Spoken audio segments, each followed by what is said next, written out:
Fais-le reculer. Voyons ce que veulent ces clowns. Ce qui ressemble d'abord à une violation du code de la route dans une rue à sens unique. Qu'est-ce qui se passe, les gars? Se transforme bientôt en affrontement armé entre malfrats et policiers. Car, pris dans la souricière, les gangsters sont capables du pire pour s'échapper.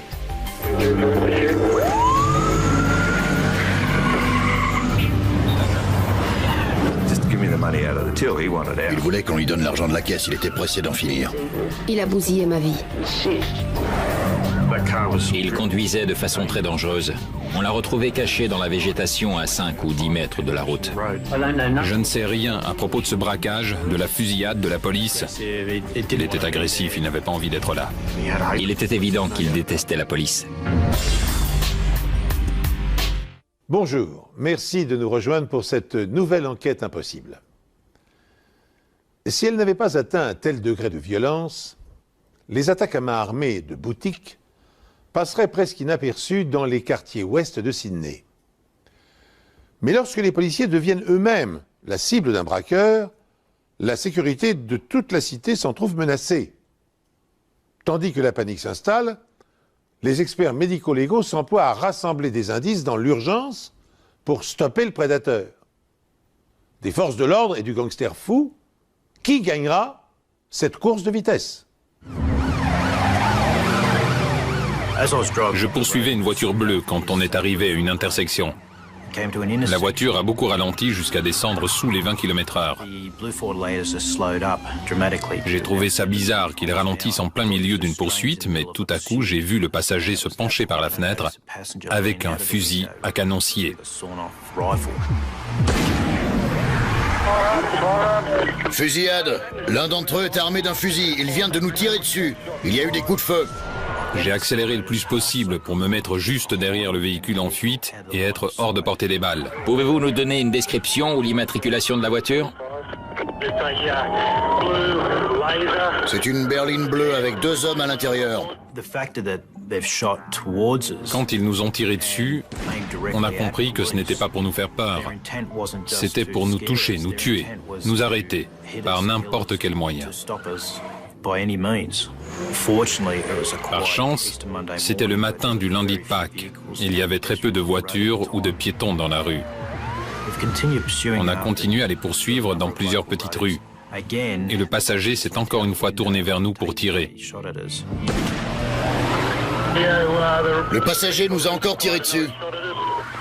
Compris. J'étais de plus en plus en colère parce qu'ils essayaient de me tuer. Alors on a continué à les suivre. Et c'est à ce moment-là que notre supérieur nous a demandé d'abandonner la poursuite. Terminé. Terminé. Bien reçu.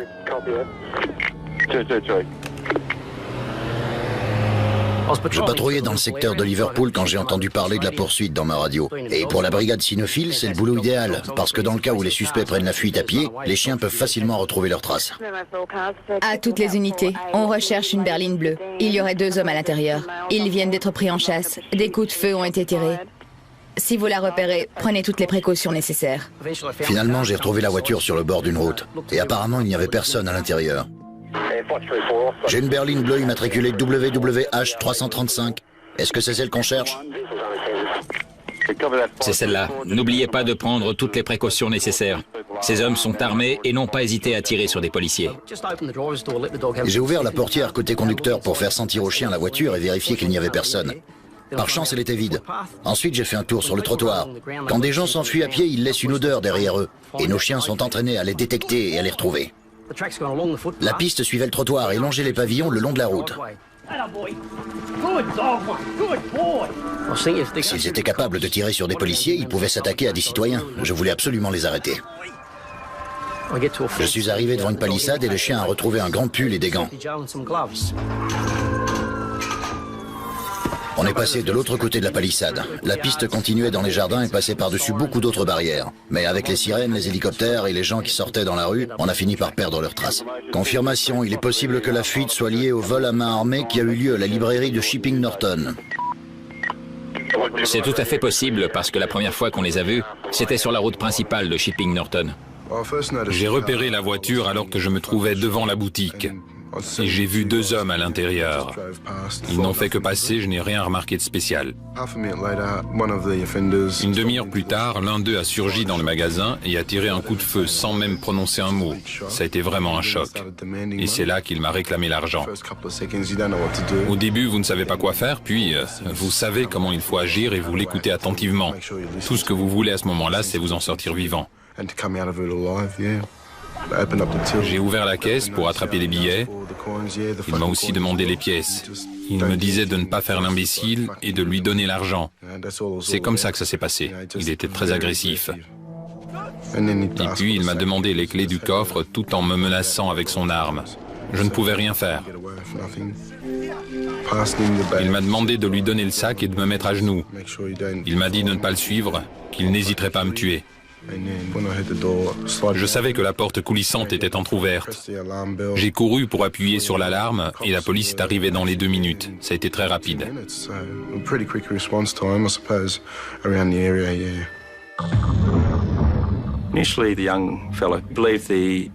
Au début, le vendeur a cru que l'homme avait tiré vers le plafond.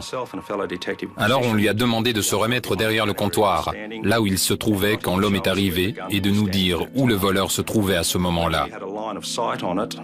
En regardant dans sa direction, on a vu une étagère remplie de paquets de cigarettes juste derrière lui. Alors on a décidé d'étudier cet angle pour voir si le coup de feu n'était pas passé plus près qu'il le pensait. J'ai regardé les étagères et j'ai vu un trou en plein milieu du mur où il y a les étalages. Et j'ai retrouvé une douille de calibre 22 près de la caisse. C'était une preuve très importante parce que le laboratoire de balistique pourrait nous dire de quel type d'arme elle provenait. L'arrestation de ces hommes devient cruciale pour éviter d'autres agressions. Leur volonté de tirer sur la police montre à quel point ils étaient désespérés. Mais à ce stade, malheureusement, personne ne savait qui pouvaient être ces criminels. Des coups de feu ont été tirés au cours d'un braquage dans une librairie de banlieue. Personne n'a été touché, mais dans leur fuite, les criminels n'ont pas hésité à tirer sur la police. La voiture abandonnée a été retrouvée à Cabramatta, à 1 kilomètre de l'endroit où la police a mis fin à la poursuite. Un peu plus tôt, un officier de police s'est fait tirer dessus. Les hélicoptères et la brigade cynophile sont à la recherche des criminels, mais ce soir, ils sont toujours en fuite. Les braqueurs ont fait feu sur les policiers qui les poursuivaient sans état d'âme. À l'évidence, ils n'hésiteront pas à exécuter les commerçants récalcitrants à la prochaine occasion. Le danger est bien réel. Il importe donc de les neutraliser dans les meilleurs délais. Grâce au témoignage d'un témoin oculaire, les enquêteurs retrouvent la voiture bleue utilisée lors du hold-up de la librairie. Son examen va-t-il leur permettre de collecter suffisamment d'indices pour identifier les agresseurs? Le verrou de la portière conducteur avait été forcé. Le contact avait été retiré pour permettre aux criminels de démarrer la voiture et de la voler. Sur le siège conducteur, j'ai trouvé la carte de visite d'un tatoueur. Sur le sol, il y avait un papier de bonbons et plein de mégots de cigarettes qui pouvaient porter les traces d'ADN. Et le meilleur indice se trouvait sur le siège passager. Il y avait une douille d'un fusil Remington de calibre 22 qu'on a mise dans un sachet avec les autres indices pour l'envoyer au labo. La propriétaire du véhicule nous a dit qu'elle ne fumait pas et que personne ne fumait dans sa voiture. Les mégots de cigarettes étaient donc très importants pour nous et nous donnaient l'espoir d'une piste. Elle nous a également dit qu'elle n'était jamais allée chez un tatoueur. On avait donc la preuve que ces indices avaient été laissés par les criminels. On est à la poursuite de la berline bleue. On a décidé de retracer le chemin qu'ils avaient parcouru pendant la course-poursuite en nous fiant aux témoignages des policiers qui se sont fait tirer dessus. On espérait pouvoir localiser des douilles qui auraient été projetées de la voiture pendant la fusillade.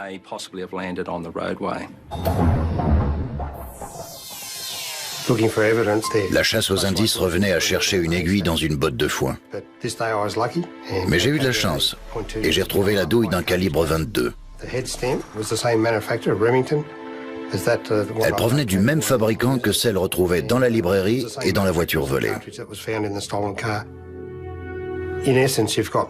En fait, on avait 3 scènes de crime sur lesquelles on a retrouvé les mêmes douilles.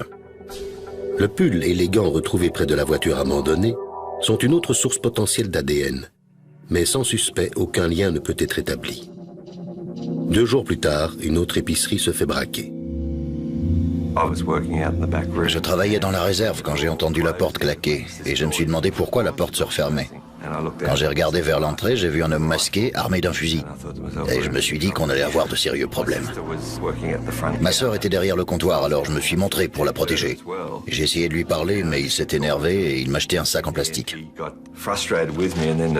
Il voulait qu'on lui donne l'argent de la caisse. Il était pressé d'en finir et je me suis dit que c'était un bon signe.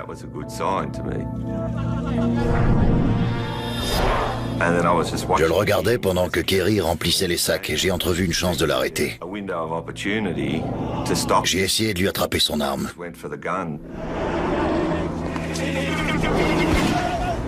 Le coup est parti et au début j'avais cru que c'était un jouet. Il y avait du papier partout, ça faisait comme de la neige qui volait dans tous les sens. Et je me suis dit que c'était le moment de le frapper avec son arme.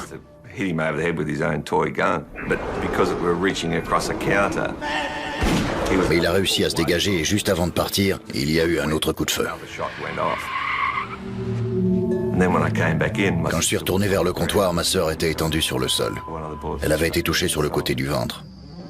Elle a été transportée à l'hôpital de Westmead où elle a dû être opérée.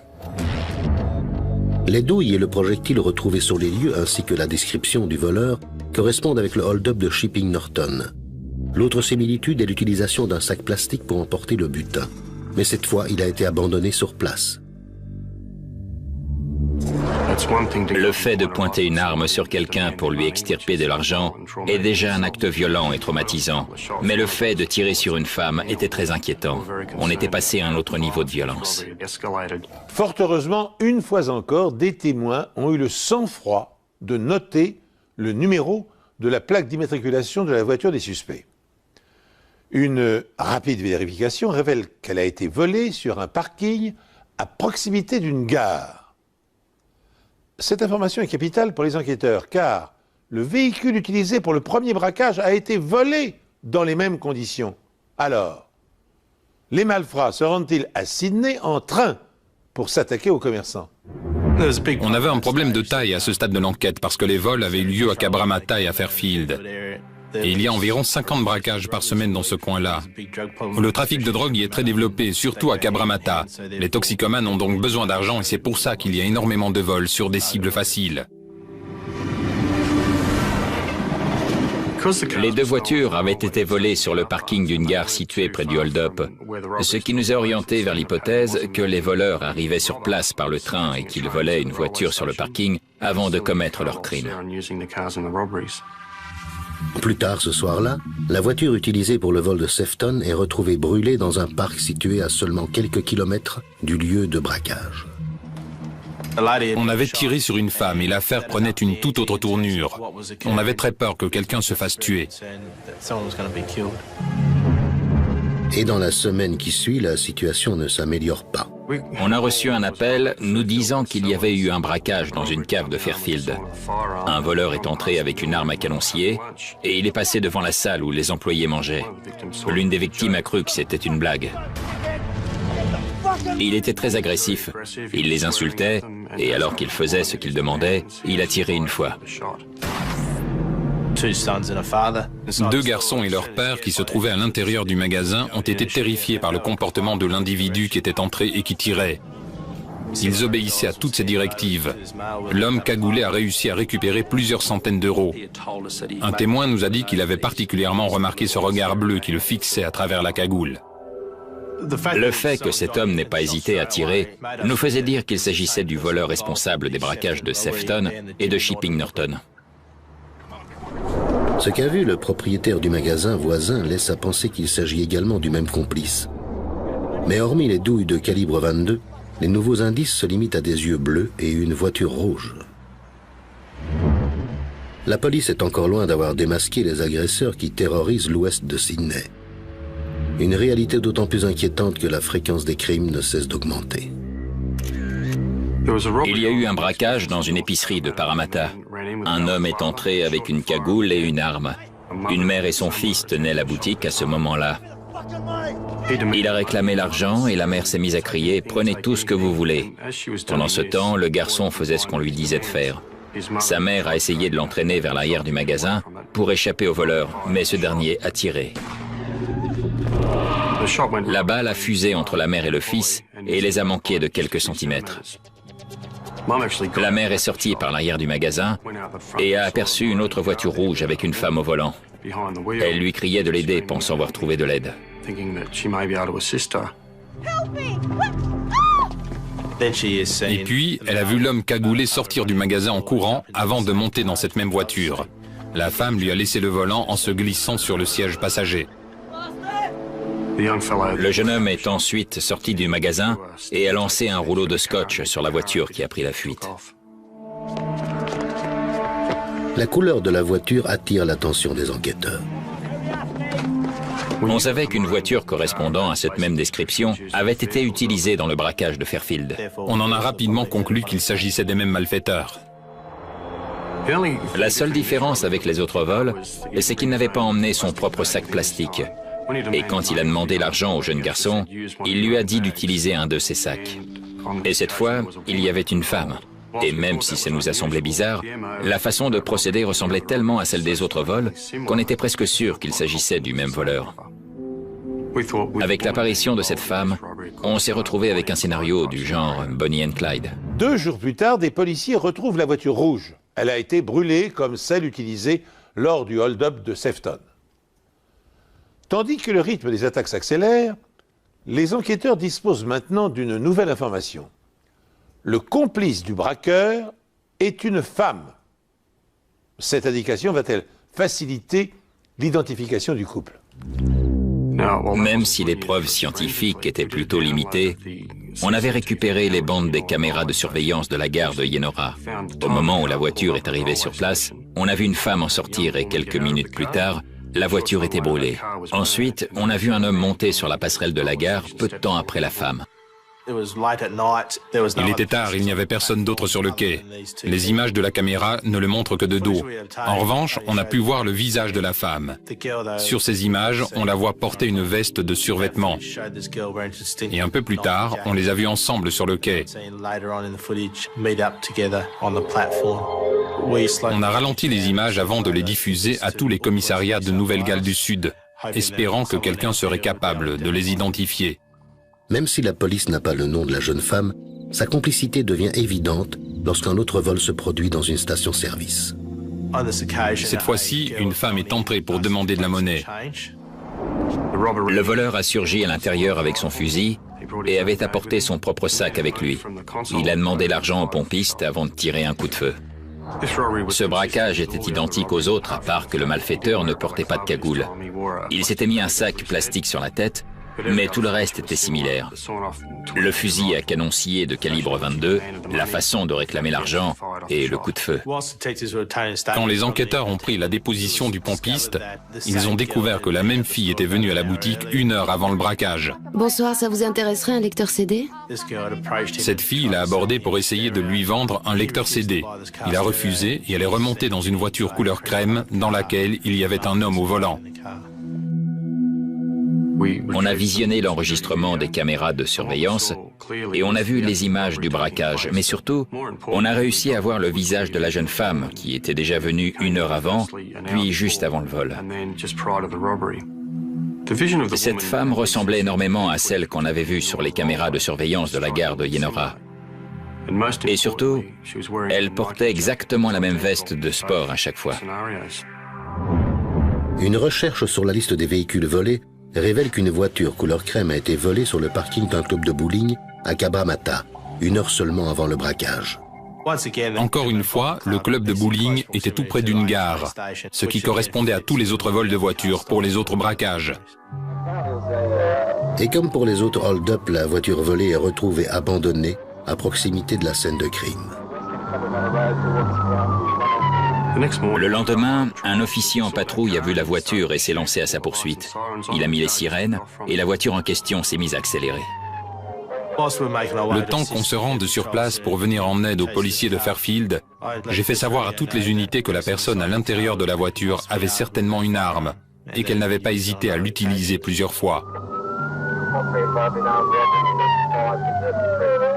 Le conducteur de cette voiture était très dangereux. À un moment, il a failli percuter un piéton qui traversait la route. Il conduisait comme un fou à travers Cabramatta, Landsvale et puis Liverpool. La course-poursuite a duré 5 à 10 minutes. Il était complètement inconscient. À un moment, il roulait même en sens inverse. Et il a essayé d'attirer le policier dans un piège.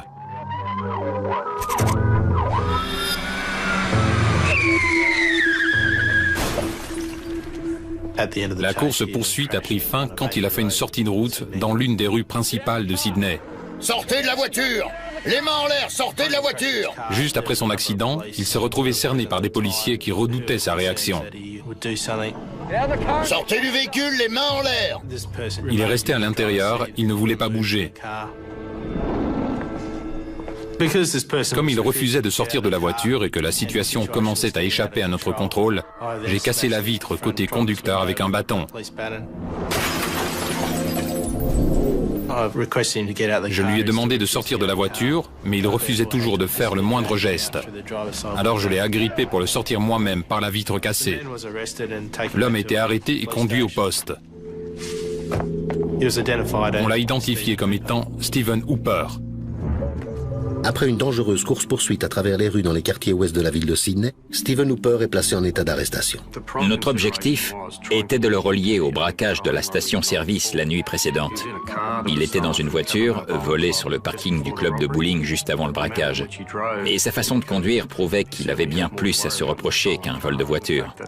Et le fait qu'il n'ait eu aucun scrupule à mettre la vie des autres en danger nous laissait penser qu'il était non seulement impliqué dans le braquage de la station-service, mais aussi dans tous les autres braquages sur lesquels on enquêtait.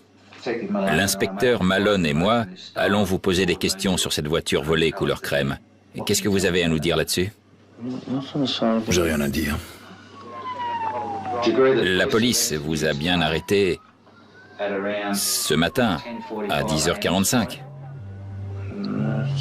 Je dirais rien. Qu'est-ce que vous pouvez nous dire sur les circonstances qui ont conduit à votre arrestation? J'ai rien à dire là-dessus. Il était agressif, il n'avait pas envie d'être là. Il ne voulait pas nous parler, il était arrogant. Il était évident qu'il détestait la police. Qu'est-ce que vous pouvez nous dire sur le braquage d'hier soir? J'ai rien à dire. Êtes-vous l'auteur de ce braquage? J'ai rien à dire. Hooper était un homme de 32 ans qui avait un passé criminel assez chargé. Sur les 7 dernières années, il n'avait passé que 13 mois en liberté. Mais son casier ne mentionnait pas de braquage. On lui a posé des questions sur le braquage de Sefton et sur ce qu'il faisait à ce moment-là. Vous pouvez nous dire où vous étiez le lundi 23 avril? Je peux pas vous dire parce que je suis complètement saoul.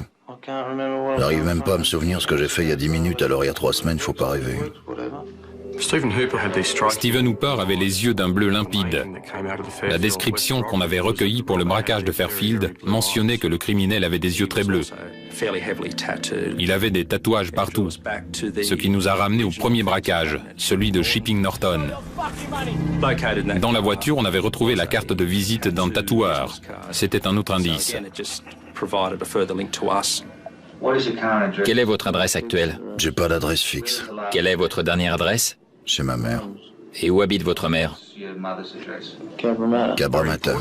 Autre élément important, on a appris qu'il vivait chez sa mère, à seulement 50 mètres de la station-service, à environ 300 mètres de l'endroit où la voiture utilisée dans le braquage de Shipping Norton avait été abandonnée et 400 mètres de l'endroit où celle de Sefton avait été retrouvée. On sentait qu'on était sur la bonne piste. On a pris la décision de ne pas l'interroger sur le braquage de Shipping Norton pour ne pas tout dévoiler d'un coup. Êtes-vous prêt à passer par le processus d'identification? Non, je veux rien dire sur toutes ces conneries. Vous savez très bien que j'ai jamais utilisé une arme avant. Je vois pas pourquoi on devrait me poser des questions sur ces foutus braquages. Tout ça parce que je me suis fait prendre au volant d'une voiture volée ou je ne sais quoi. À ce stade, on avait 2 officiers de police qui avaient vu le visage des 2 hommes impliqués dans le braquage de Shipping Norton. Mais on n'était pas en mesure de leur montrer une photo du suspect. D'après la loi, on ne peut pas contraindre un suspect à passer une séance d'identification sans son accord. C'était d'autant plus frustrant qu'on avait mis la main sur l'un d'entre eux et qu'on ne pouvait pas montrer son visage aux officiers de police sans altérer les preuves. Afin d'obtenir les éléments scientifiques nécessaires à l'enquête, j'aimerais faire un prélèvement de votre salive. Pour être plus clair, je vais prélever votre ADN, vous comprenez? Je veux être sûr d'avoir votre consentement pour avoir cet échantillon. Ouais. Merci. Stephen Hooper est-il le gangster impliqué dans le braquage des 5 boutiques? Pour s'en assurer, les experts prélèvent un échantillon de son ADN et l'envoient au laboratoire des services scientifiques.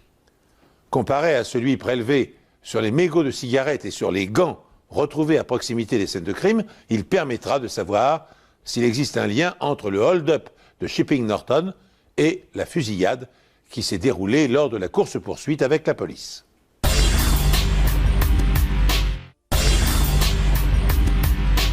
Stephen Hooper est-il le gangster impliqué dans le braquage des 5 boutiques?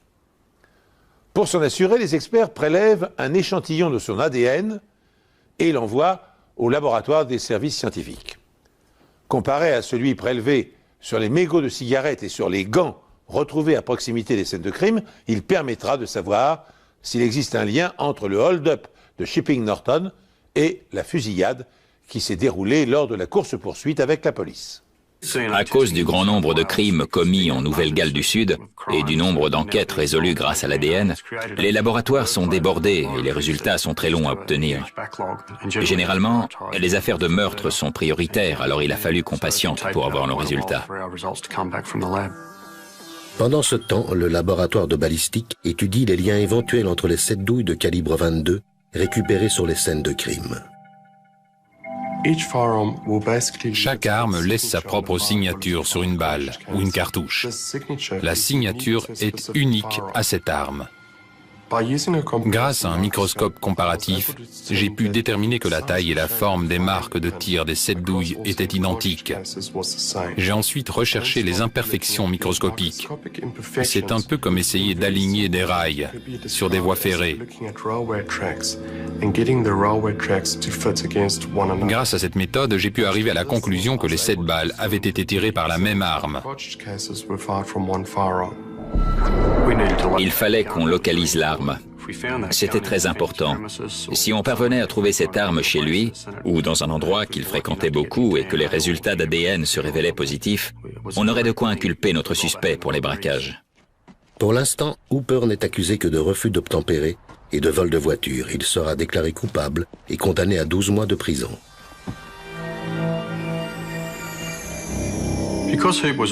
Hooper n'était plus en liberté et on savait où il était. Ça nous laissait le temps d'identifier sa complice. Après avoir visionné les enregistrements des caméras de surveillance de la gare de Yenora, on était presque sûr d'avoir affaire au même homme. Le corps, la carrure et même les vêtements étaient identiques à l'homme filmé par la caméra. La publication des photos de la mystérieuse jeune femme, prises par les caméras de surveillance, finit par porter ses fruits. Elle est identifiée. Elle s'appelle Sherry Atkinson. Malgré son jeune âge, elle possède déjà un lourd passé criminel. Elle se prostitue et son casier judiciaire fait état de nombreux délits. Malgré sa dangerosité, les policiers ont bon espoir de l'interpeller rapidement. Malheureusement, ils se trompent. Sherry Atkinson est désormais sur ses gardes. Après avoir identifié Sherry, on a appris qu'elle avait déjà été condamnée pour braquage. Et comme elle était en liberté conditionnelle, elle devait se présenter quotidiennement au commissariat de police. Alors on s'est dit qu'on pourrait la coincer quand elle viendrait se présenter, mais bien sûr ça n'a pas marché, parce qu'elle n'est pas venue. J'ai envoyé une note aux patrouilles en signalant qu'on avait besoin de lui parler. Les braquages s'étaient arrêtés depuis l'arrestation de Hooper, même si on avait encore 2 personnes à identifier. Les enquêteurs décident de revisiter toutes les scènes de crime en espérant découvrir de nouvelles informations susceptibles de faire avancer l'enquête. Quand on est retourné à l'épicerie de Shipping Norton et qu'on a parlé au vendeur, il nous a fourni des informations supplémentaires. Il nous a dit entre autres que le voleur avait été vu près d'une épicerie juste avant le braquage. J'ai vu une voiture garée devant le magasin et j'ai trouvé ça bizarre. Il y avait 2 hommes assis dans la voiture et ils baissaient la tête comme s'ils ne voulaient pas qu'on voie leur visage. Quand je suis ressorti du magasin, je suis passé à côté de cet homme. On s'est croisés à l'entrée. Il avait les mains dans les poches arrière de son pantalon. Je suis remonté dans ma voiture et j'ai attendu quelques minutes, mais il ne s'est rien passé. Et puis je suis reparti parce que j'avais un train à prendre pour aller au travail. Après avoir vu la même voiture aux informations, Alan est convaincu que les 2 hommes qu'il avait remarqués étaient les responsables du braquage. Ces 2 hommes faisaient entre 1m70 et 1m75. Ils n'avaient pas l'air très nets et ils portaient des survêtements. On aurait dit des drogués qui préparaient un mauvais coup. Monsieur Francis nous a dit que s'il avait l'occasion de revoir ces personnes, il serait capable de les identifier. Et la probabilité pour que Stephen Hooper soit l'un d'entre eux grandit. On a reçu les résultats du labo et l'ADN de Hooper se trouvait sur l'un des gants et sur le pull qu'on avait retrouvé tout près de la voiture qui avait servi dans le braquage de Shipping Norton. Mais on ne pouvait toujours pas faire de rapprochement entre l'ADN retrouvé sur ses vêtements et la voiture. Et même si c'était une pièce à conviction importante, on ne pouvait pas s'en servir. Stephen Hooper peut être relié au braquage grâce aux échantillons de son ADN prélevés par les experts. Pour autant, cette preuve matérielle n'est d'aucun secours pour identifier son complice. Tandis que l'enquête piétine, la chance tourne brusquement en faveur des policiers. Sherry Atkinson est arrêtée pour avoir commis un vol à l'étalage. Quand on a dit à Sherry qu'on savait pour sa complicité dans le braquage de la station-service, elle a tout de suite compris qu'elle allait avoir des problèmes. Elle savait que soit elle coopérait et elle nous aidait dans notre enquête, soit elle allait être accusée de complicité. Elle a choisi de nous aider. J'étais dans une mauvaise passe. J'avais besoin d'argent pour me procurer de la drogue. Et dans ce cas, vous vous fichez de savoir ce qu'ils font ou d'où vient l'argent. C'était juste une question d'argent, de drogue, du trou que vous avez dans le bras, vous comprenez? Oui. Hooper et elle étaient de grands drogués. Ils en prenaient pour 700 € par jour. Hooper sortait pour trouver de l'argent et quand il revenait, ils allaient acheter la drogue ensemble. Et c'était comme ça tous les jours. Elle a commencé à coopérer. Elle n'a pas hésité à confirmer que c'était bien elle sur les images de la caméra de surveillance au moment du braquage de la station-service. Mais d'après elle, elle ne savait pas que Stephen avait l'intention de voler la caisse. Elle ne savait pas ce qui allait se passer jusqu'à ce qu'elle le voie entrer dans la boutique avec un sac sur la tête. Je ne savais pas du tout qu'il allait faire ça. Tout ce que je voulais, c'était vendre le lecteur CD. Je suis rentrée, il est arrivé en courant et a tiré une fois. J'ai eu peur pour ma vie. Donc vous êtes ressorti dès qu'il a tiré? Ouais, je savais pas quoi faire. Je me suis demandé s'il fallait que je me sauve et que je me cache. Mais je me suis dit que si je partais, il me suivrait et me tuerait. On avait la quasi-certitude que Sherry était impliquée d'une façon ou d'une autre dans le braquage de l'épicerie de Parramatta. Mais quand on lui en a parlé, elle a dit qu'elle n'était pas au courant. Vous ne savez rien là-dessus? Non. Mais elle était au courant pour le braquage de Fairfield. Et elle nous a dit que le coupable était son petit ami Stephen. Comment savez-vous que c'est Stephen le responsable? Je n'en suis pas sûre à 100%, mais presque. Ça lui ressemble en tout cas. En lui posant d'autres questions, elle nous a révélé qu'elle avait déjà vu Hooper avec un fusil à canon scié. Quand je l'ai vu revenir avec cet argent, je lui ai demandé d'où il venait et il m'a répondu de ne pas m'inquiéter. Il m'a dit « T'as la cam, alors tu la fermes, arrête de râler et de chercher à savoir ». Quand on a regardé les images de la gare de Yenora, où on la voyait de face, elle a confirmé que c'était bien elle. Ce sont les marches de la gare de Yenora, et on ne voit cet homme que de dos. Il est bien, hein? Oui, vous avez de la chance. C'est clair. Mais vous pouvez me dire qui c'est? Oui, c'est Steve. Et comment vous le savez? Les tatouages. Elle a identifié le tatouage sur le mollet de Hooper. Elle nous l'a signalé. Elle a aussi reconnu le tatouage de son cou.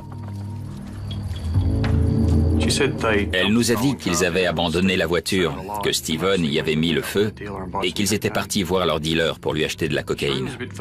Sherry restait assez vague quand on lui posait des questions sur les amis ou les complices de Hooper.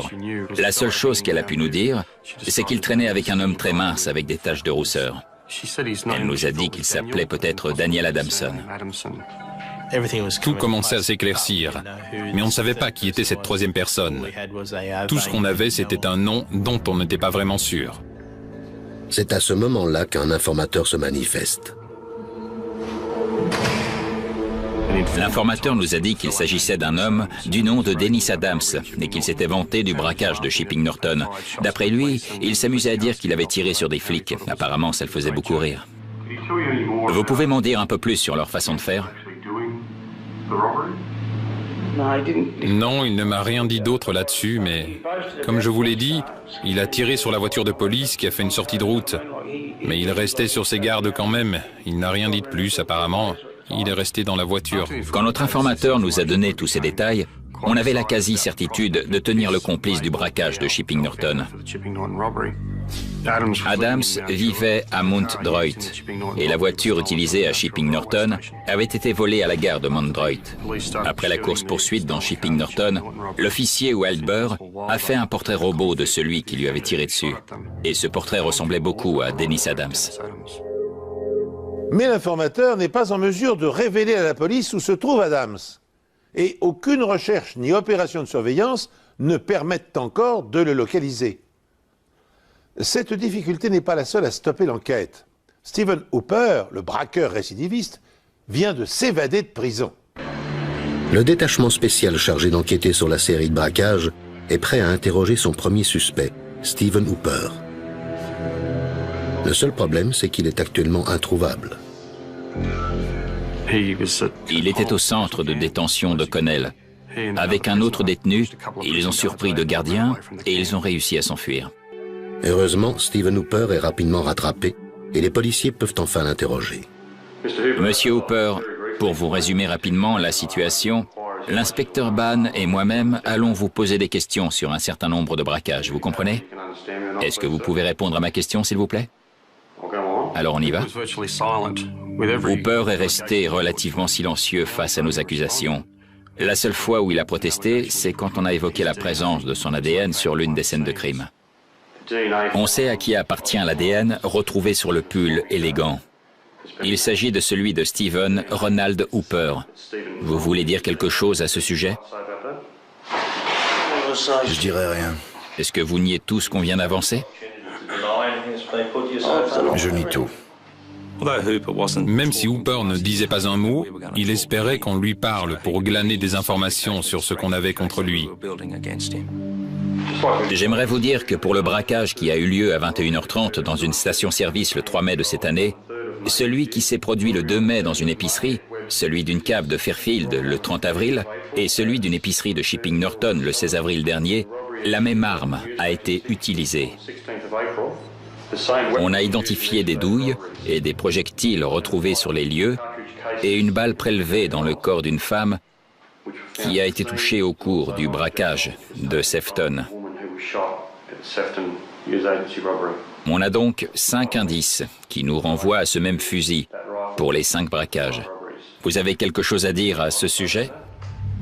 Malgré leurs efforts, les enquêteurs sont incapables de retrouver le fusil à canoncier qui a vraisemblablement été utilisé par Hooper pour braquer les 5 magasins. À défaut de posséder cette pièce à conviction, l'inspecteur Bingham doit s'assurer de la fiabilité des preuves dont il dispose. Même si on a pu déterminer que l'ADN retrouvé sur les vêtements était bien le sien, il nous fallait de nouvelles preuves. Alors nous avons contacté un officier qualifié pour la procédure scientifique. À ce moment-là, je crois que Hooper a compris que la situation était sérieuse et il a commencé à nous montrer son côté dangereux. Il a explosé. Vous pouvez aller vous faire voir parce que je l'ai déjà fait. Si vous avez l'intention de m'accuser, alors faites-le. Nous avons votre ADN. Cet ADN a été relevé sur le pull et les gants que je vous ai montrés, vous comprenez? Vous acceptez qu'on vous fasse un prélèvement de salive? Non, parce que vous m'avez déjà fait ce foutu prélèvement. Le prélèvement qu'on vous a fait à Cabramatta était en relation avec l'affaire de vol de voiture. On vous demande de bien vouloir en refaire un pour l'affaire des braquages. Est-ce que j'ai votre accord? On était prêt pour l'identification de Hooper, mais le problème, c'est qu'on n'avait pas Adams. Afin de renforcer les preuves rassemblées contre les deux suspects, les enquêteurs décident de procéder à une séance d'identification à partir de photos. On a décidé de montrer les photos à l'officier Wilbur. Celui-ci est le passager du véhicule. Je me souviens que c'est lui qui s'est penché par la fenêtre pour tirer. Je l'ai bien vu au moment où on était à 2 mètres derrière eux. Et je suis sûr que c'était le conducteur. C'est le conducteur de la voiture volée de l'incendie du 16 avril? Oui, c'est ça. On a ensuite montré les mêmes photos à Alan Frances. C'est lui, c'est l'homme que j'ai croisé au moment où je sortais de la librairie. Ensuite, on a montré la série de photos contenant celle de Dennis Adams à Sherry Atkinson. Et elle nous a confirmé qu'il s'agissait bien de celui qui traînait avec Steven à ce moment-là. On avait des témoins, des policiers, des citoyens qui avaient identifié les 2 suspects. Finalement, Adams a été arrêté, pas pour les braquages, mais pour violence conjugale. À ce stade, on n'avait aucune preuve pour le relier au braquage, excepté celui de Shipping Norton. J'aimerais vous parler du hold-up qui a eu lieu à l'épicerie de Shipping Norton le 16 avril dernier, vous comprenez? Oui. Vous pouvez nous dire quelque chose sur ce braquage? Je ne sais rien du tout là-dessus. C'est un choc pour moi de l'apprendre. On a aussi appris que vous étiez celui qui avait tiré sur la police après le braquage en question. Vous voulez faire un commentaire? Bien sûr que j'ai un commentaire. Mais je ne sais rien à propos de ce braquage, de la fusillade, de la police. Un témoin a déposé sa déclaration et il est prêt à témoigner au tribunal. Pas de problème. Qu'il le fasse. Ça ne me pose aucun problème parce que je n'ai rien fait. Adams était très imprudent. Il avait l'air sûr qu'on n'avait pas suffisamment de preuves contre lui. Il a soutenu qu'il n'avait jamais commis de braquage. On a également su que Steven Hooper était au volant de la voiture ce matin-là. Ce nom me dit quelque chose. Je ne le connais pas personnellement, mais j'ai déjà entendu ce nom. Quand on a mentionné Hooper, il a tout de suite admis le connaître tout en essayant de mettre une distance entre eux. Je connais beaucoup de monde, mais ce n'est ni un ami ni un associé, c'est plutôt le genre de personne à qui je dis bonjour quand je la croise. Étant donné que l'ADN ne permet pas de relier directement Hooper à la voiture bleue, d'autres analyses sont effectuées pour tenter de trouver des résidus de poudre. Quand une arme est déchargée, les résidus de tir s'envolent et peuvent atterrir sur tout ce qui se trouve à proximité. Alors on utilise un petit tampon autocollant qui permet de récupérer les résidus de poudre. Des résidus de poudre ont été retrouvés sur l'un des gants et sur le pull. Et ces résidus correspondaient à ceux retrouvés dans les douilles récupérées sur la scène de crime.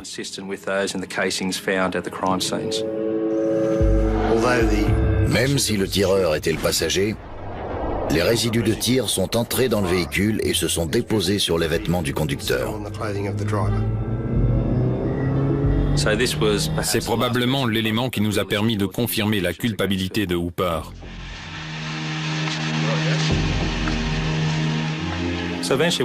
Quand Hooper est arrivé au tribunal, il a vu les témoins prêts à venir à la barre et qu'il a compris que Sherry était présente pour témoigner, il a complètement changé d'attitude et il a décidé de plaider coupable.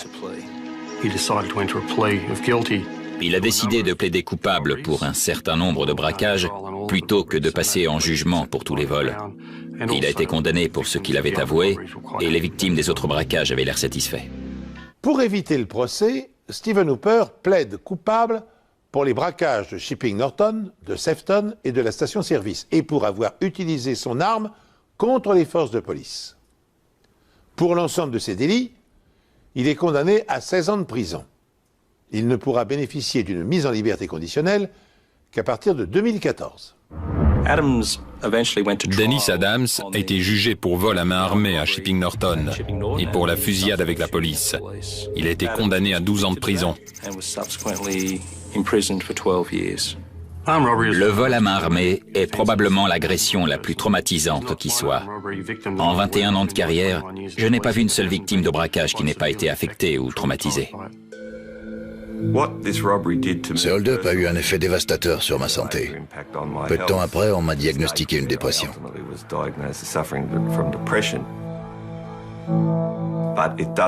Ça ne m'a pas empêché de poursuivre ma vie, mais je ne veux plus me retrouver dans ce genre de situation. Je ne peux plus tenir un commerce, je ne pourrai plus jamais. Les vols à main armée peuvent être très traumatisants et on fait tout ce qui est en notre pouvoir pour ne pas laisser ces criminels dans la rue. Notre rôle est de les mettre derrière les barreaux. Être victime d'une agression armée est une épreuve traumatisante qui laisse des séquelles indélébiles. Dans un quotidien qui semble gagné par la violence, la criminalité est-elle un fléau unanimement répandu à la surface de la planète? Bien, pour le savoir, j'ai consulté pour vous quelques statistiques récentes. Et nous apprenons ainsi qu'avec un taux de 138 délits annuels pour 1000 habitants, curieusement, la Suède est le pays le plus dangereux de l'Union européenne. Avec 15 délits, la Lituanie est le plus pacifique, la France se situant statistiquement dans la moyenne des 27 pays de la communauté. En ce qui concerne les homicides, environ 17 000 meurtres sont commis chaque année aux États-Unis par arme à feu. C'est 12 fois plus que la moyenne enregistrée dans les pays européens. Comme l'a dénoncé Michael Moore dans son film documentaire Bullying for Columbine, ce phénomène s'explique en grande partie par le droit dont disposent les Américains de posséder une arme.